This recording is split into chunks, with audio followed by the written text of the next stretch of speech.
ಈ ಕತೆ ಲೀಲಾ ಎಂಬ ಪುಟ್ಟ ಹುಡುಗಿಯದು. ಅವಳ ಹೃದಯ ಪ್ರೀತಿಯಿಂದ ತುಂಬಿತ್ತು. ಅವಳು ಒಂದು ದೊಡ್ಡ ಹಸಿರು ಕಾಡಿನ ಹತ್ತಿರ ವಾಸಿಸುತ್ತಿದ್ದಳು. ಅಲ್ಲಿ ಗುಟ್ಟೊಂದಿತ್ತು. ಕಾಡಿನೊಳಗೆ ಚುಕ್ಕಿ ಎಂಬ ಜಾಣಗೂಬೆ ಇತ್ತು. ಅವಳು ಲೀಲಳಿಗೆ ಗೆಳೆಯ. ಲೀಲಾ, ಎಚ್ಚರದಿಂದಿರು. ಕಾಡಿನಲ್ಲಿ ಬನ್ನಿ ಎಂಬ ದುಃಖದ ಮೋಡವಿದೆ ಎಂದಿತ್ತು ಚುಕ್ಕಿ. ಬನ್ನಿ ಎಂದರೆ ಯಾವಾಗಲೂ ಅಳುವ ಪುಟ್ಟ ಬೂದು ಬಣ್ಣದ ಆತ್ಮ. ಬನ್ನಿಯ ದುಃಖವು ಹೂವುಗಳನ್ನು ಒಣಗಿಸಿ ಜನರ ಮನಸ್ಸನ್ನು ಭಾರವಾಗಿಸುತ್ತಿತ್ತು. ಲೀಲಾ ತನ್ನ ಅಜ್ಜಿಯ ಮನೆಯ ಕಿಟಿಕಿಯಿಂದ ಅದನ್ನು ನೋಡಿದಳು. ಅವಳ ಮುಖದಲ್ಲಿ ಕರುಣೆಯಿತ್ತು. ಅದು ಕೆಟ್ಟತಲ್ಲ ಚುಕ್ಕಿ, ಅದು ತುಂಬಾ ದುಃಖದಲ್ಲಿದೆ ಎಂದು ಲೀಲಾ ಹೇಳಿದಳು. ದುಃಖಕ್ಕೂ ಶಕ್ತಿಯಿದೆ ಲೀಲಾ, ಅದು ಎಲ್ಲರ ಸಂತೋಷವನ್ನೂ ಕದಿಯಬಹುದು ಎಂದಿತು ಗೂಬೆ. ಲೀಲಾ ನಿರ್ಧರಿಸಿದಳು, ಭಯಪಡುವ ಬದಲು ಸಹಾಯ ಮಾಡಬೇಕು. ಸಹಾಯ ಮಾಡಬೇಕು.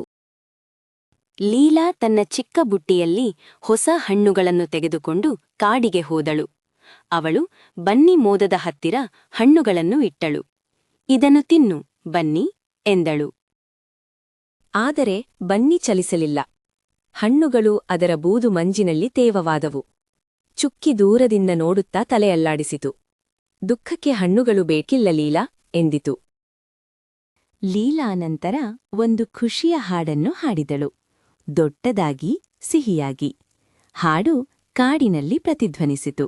ಆದರೆ ಬನ್ನಿ ಇನ್ನಷ್ಟು ಚಿಕ್ಕದಾಯಿತು, ಮುದುರಿತು. ಲೀಲಾ ನಿಲ್ಲಿಸಿದಳು. ಹೇಗೆ ಸಹಾಯ ಮಾಡುವುದು ಎಂದು ಅವಳು ಚುಕ್ಕಿಯನ್ನು ಕೇಳಿದಳು. ಚುಕ್ಕಿ ಶಾಂತವಾಗಿ ಹೇಳಿತು, ಯಾವುದೇ ಭಯವಿಲ್ಲದೆ ನೋಡುವುದು, ಅದುವೇ ಶಕ್ತಿ. 1 ಗಂಟೆ ಕಳೆಯಿತು. ನಂತರ ಲೀಲಾ ಮೆಲ್ಲಗೆ ಕೇಳಿದಳು, ನೀನು ಏಕೆ ಅಳುತ್ತಿದ್ದೀಯಾ? ಬನ್ನಿ ಸ್ವಲ್ಪ ಚಲಿಸಿತು. ಇದು ಮೊದಲ ಬಾರಿಗೆ ಲೀಲಾರ ಭಯವಿಲ್ಲದ ಪ್ರೀತಿಯನ್ನು ಅನುಭವಿಸಿತು. ಲೀಲಾ ತನ್ನ ಕೆಂಪು ರಿಬ್ಬನ್ನನ್ನು ಬಿಚ್ಚಿ ಕೈಯಲ್ಲಿ ಹಿಡಿದಳು. ಅವಳ ನೆಚ್ಚಿನ ವಸ್ತು. ಇದು ಸಂತೋಷದ ಪ್ರೀತಿಯಿಂದ ಮಾಡಲ್ಪಟ್ಟಿದೆ. ನಿನ್ನ ದುಃಖವನ್ನು ಸೌಂದರ್ಯವಾಗಿ ಬದಲಿಸು ಎಂದಳು.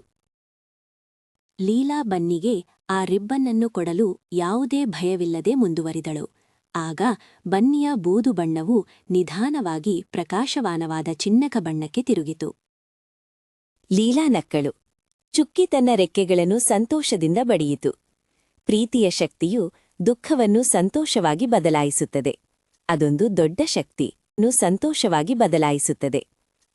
ದೊಡ್ಡ ಶಕ್ತಿ.